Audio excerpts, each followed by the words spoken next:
Welcome to the AC 24/7 Top Story Countdown. I'm Sonia Baghdadi. We'll guide you through the biggest headlines of the day. Our focus, advocating our rights, advocating health, and advocating Earth. Here's our pick for number 5. Historic wildfires raging through parts of Canada.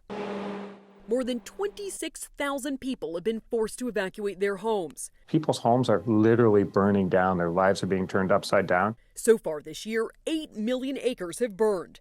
The flames causing giant plumes of smoke to tower over the region. This is incredibly difficult and heartbreaking. But the effects of the fires aren't just being felt in Canada.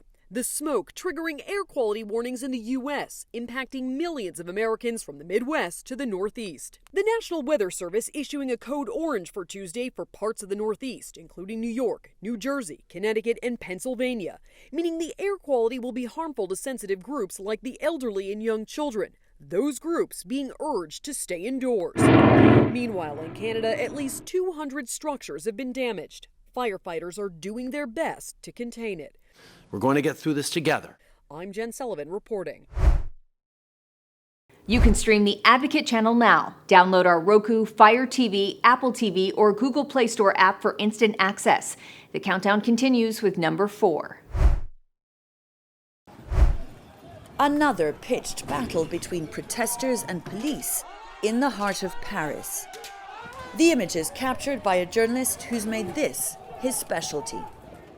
Clément Lanoux has covered every major French protest for the last 7 years. His focus? To document the many uprisings against the government and tell the stories of the anger behind them. The money is there, says one protester. We just have to go and get it. Travelling across the city, the protesters hush each other as they get closer to the Euronext stock exchange. There they pause, then charge. Through the flares and the smoke that engulf the building lobby, the sound of anger at the French president. Shocking scenes, but for Paris, nothing new. The protests against the government's upping of the pension age from 62 to 64 are just the latest round to draw people to the streets. In Paris, there are protests almost every day, some smaller, some bigger. Because in France, we're used to it. As soon as something goes wrong, the French protest. The hardest to cover, he says, were the Yellow Vest protests of 2019 and 2020. The police, the protesters, we've never seen protests that violent. Everyone was a little shaken, everyone was a little changed. Over the years, the 25-year-old's been on the receiving end of rubber bullets, police batons, and angry tussles with protesters. Being a journalist is little protection, he says. Several times I found myself in the middle of the police charges. They hit me with their shields, even though they could see I was a journalist and they could have avoided me. But despite the dangers, images like these have been earning Lanoux a decent living for the last 7 years, covering hundreds of protests, he says. Once a demonstration is over, everyone goes home and life goes back to normal. You'll probably see bus stops that have been shattered, but life goes on, and everything is okay for the Parisians who go back out for a walk when the protest is done. In a city where the culture of protest runs deep, it's just another day and another cleanup of the streets of the French capital. TheAdvocateChannel.com looks at the world through the lens of equality and inclusion. Subscribe, like, and share now. AC 24/7's Top Story Countdown continues with our producer's pick for number 3. Passengers behaving badly midair. Sit! You see anyone else getting up? Sit! The disturbing trend of unruly passengers on flights is steadily on the rise, according to a new global analysis by the International Air Transport Association. The number of incidents up by more than a third in 2022 from 2021.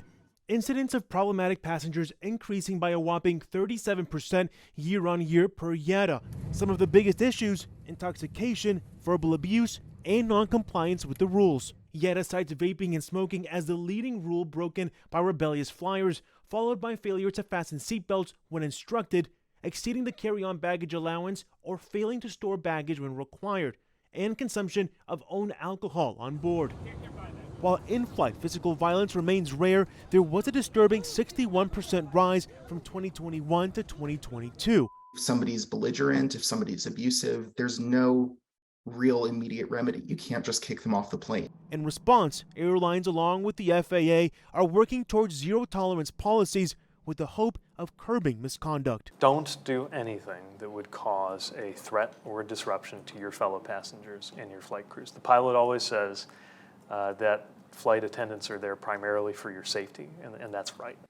I'm Ivan Rodriguez reporting. Like the Advocate channel on Facebook for the best way to get updated stories that advocate for equality, justice, our rights, and more. AC 24/7 continues with today's top 2 pick. It's a disturbing trend. In the U.S., more young adults are being diagnosed with colorectal cancer. As far as the cause is concerned, we really know very little about that so far. Dr. Sunil Kamath with Cleveland Clinic is senior author of a new study looking to find out why. We compare people who were young that had colorectal cancer and those that were older that developed colorectal cancer at a more average age.